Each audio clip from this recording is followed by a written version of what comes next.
birdən Allahsız canavar gəldi. Ay qapıyı dağıdır canavar. Ay usta. Ay bu ne pis horuldur ya. Ay usta buradan. Yıxsın canavar apardı koymasın. Dur. Bunlar ne? Arzu Allah belanı versin Arzu.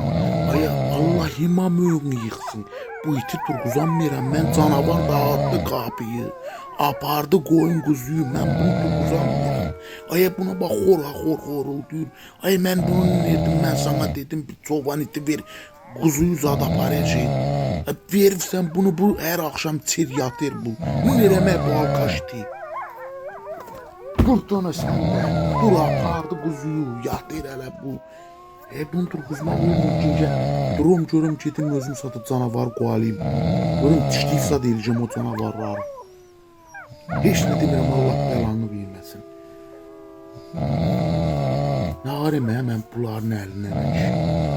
Siz de bakıyorsunuz takip edin.